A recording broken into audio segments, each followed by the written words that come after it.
Calificamos los 2 años del actual gobierno de engaño, mentiras y aumento de la pobreza, las privatizaciones y de hacer más rico a los ricos. Esa ha sido la característica fundamental del gobierno en estos 2 años. Hay que destacar el deterioro de los servicios públicos, fundamentalmente lo de salud, educación, energía eléctrica, y este deterioro es producto de la incapacidad del gobierno. Es notoria esta incapacidad en la mayoría de los servicios que se buscan en las instituciones públicas. Persiste la corrupción y naturalmente un elemento muy importante para este deterioro es la política de privatización, que es la principal línea de trabajo del actual gobierno. Es decir, el gobierno todo lo ve como una alianza público-privada mediante la cual transfiere recursos públicos al sector privado, hace más rico a estos sectores, encarece los servicios y naturalmente la población se empobrece. De estos servicios, de lo más afectado en estos 2 años son los servicios públicos de salud. Aquí se puede señalar que si uno excluye los gastos en vacunas, prácticamente la inversión en mejorar los servicios de salud es cero. Aquí los hospitales que estaban en reparación continúan en reparación. Si bien es cierto que por presiones de tanto del colegio como de la comunidad, parcialmente se abrieron las consultas en el Luis Eduardo Aibar y en el Hospital Padre Villini, aún estos hospitales permanecen cerrados. Y ustedes saben cuál es la principal razón: la decisión del gobierno de quererlo privatizar a través de los famosos voluntariados y, en segundo lugar, no querer invertir en estos servicios. Es decir, esta combinación de privatizar todo y de no invertir lo suficiente a menos que se privatice, porque una de las características de estas privatizaciones es transferir recursos del presupuesto a este sector empresarial. Entonces, los hospitales públicos hoy hay una carencia de materiales, de insumos, medicamentos, lo que llamamos material gastable, que es espantosa. Es decir, hemos tenido que hacer movilizaciones como la gran marcha que hizo el Colegio Médico.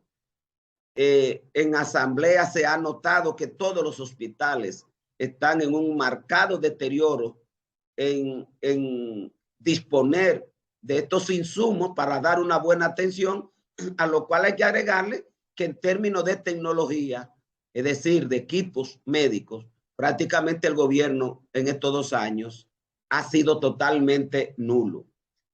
Otro elemento que hay que resaltar de la incapacidad del gobierno para responder a la propia promesa es el tema de la energía eléctrica. Hoy estamos en uno de los peores momentos de estos servicios. Una tanda de apagones en todo el territorio nacional que afecta casi a todo el mundo. Y esto se acompaña de un encarecimiento de la tarifa, que aunque dicen que por el tema de los costos de los combustibles, todos nosotros sabemos que es producto de las privatizaciones que empezaron con el PLD y Leonel Fernández y con este gobierno ha continuado.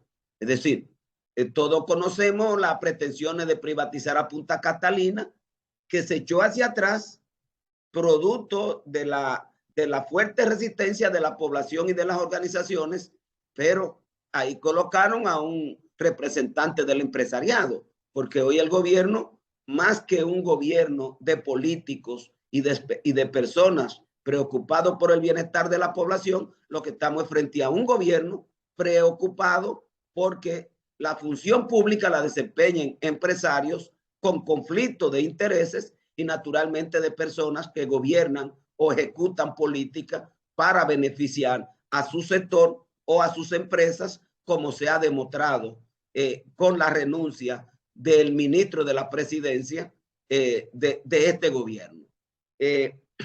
Otro elemento que nosotros queremos resaltar dentro de las mentiras y la falta de promesas son la visita que hace el gobierno frecuentemente a todas las provincias. En toda ella ha hecho una gran cantidad de promesas, como si tuvieran campañas. Y sin embargo, la población tiene que movilizarse para exigir que todas estas demandas ya convertidas en promesas del gobierno se ejecuten. Es el ejemplo de la huelga que se han hecho en el Cibao, es el ejemplo de la movilización de Ocoa recientemente, y así se hacen movilizaciones en muchísimas partes del país. Bueno, cuando uno evalúa el gobierno, uno de los principales hierros de este gobierno es la falta de oportunidad especialmente para la juventud.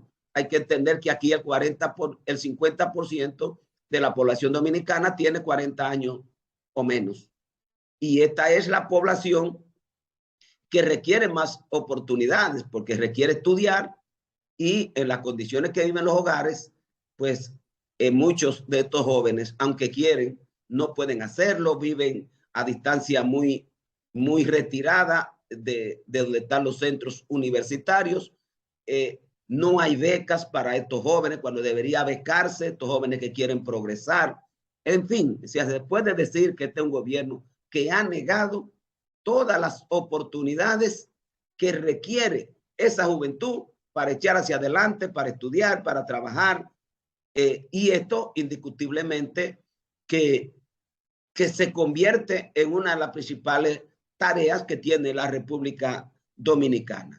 En lo que tiene que ver con la política económica del gobierno, pues se ha caracterizado fundamentalmente por las privatizaciones.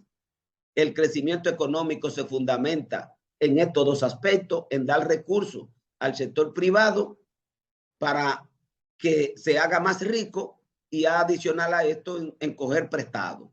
En estos 2 años se han tomado más de 12,000 millones de dólares prestados, y estos recursos han estado orientados fundamentalmente para que los ricos sean más ricos. Bajo esta premisa, lo que hemos tenido es un incremento adicional dentro de esta política económica del costo de la vida. Un incremento que el gobierno ha mostrado incapacidad para enfrentar. Y buscan argumentos de que son producto de la situación internacional. No, es una incapacidad del gobierno para poderlo enfrentar, porque hay otros países que no viven esta ola inflacionaria que afecta a la economía y que hace que el dinero prácticamente se ha devaluado por la inflación. Los salarios alcanzan solo para comprar algunos productos, y el gobierno, que utiliza todos estos mecanismos de inflación, entrega de recursos al sector privado, privatización para hacer más rico a los ricos, se destapa queriendo decir que como mecanismo de compensación le va a dar 1,500 pesos a las familias más empobrecidas, con lo cual reconoce que su política ha empobrecido a la población, pero trata de utilizar estas migajas como si esa migaja fuera suficiente para poder enfrentar el desempleo y la ola inflacionaria que hoy afecta a la economía dominicana. De tal manera que donde el gobierno se gana un cero es en la economía, porque si bien es cierto que se aplauden por el crecimiento económico, pero ¿cuál es la base de este crecimiento? Es inflación, es privatizaciones, pero a la vez es empobrecimiento de la población. Y la política debe servir al bienestar de la población, y esto es lo que el gobierno no hace, no entiende, porque su naturaleza como gobierno oligarca es servir a los intereses de esos grupos privilegiados. Nosotros queremos concluir en que un aspecto con lo que el gobierno se había comprometido y que también ha fracasado, ha fallado, ha mentido, es el tema de la corrupción. Es decir, desde muy temprano se vinculó con funcionarios que ya estaban comprometidos con la corrupción anterior. Algunos de ellos han tenido que renunciar, ni siquiera tomó la decisión de apartarlo del gobierno, y otros del actual gobierno lo que ha hecho es que lo han cambiado de posición. O sea, funcionarios que han sido etiquetados de estar vinculados con actos de corrupción, lo cambian de posición y lo mandan a otro, y naturalmente persisten personas en el gobierno vinculados con la política pública que están etiquetados o que están vinculados con actos de corrupción de la gestión corrupta del PLD y del presidente Danilo Medina.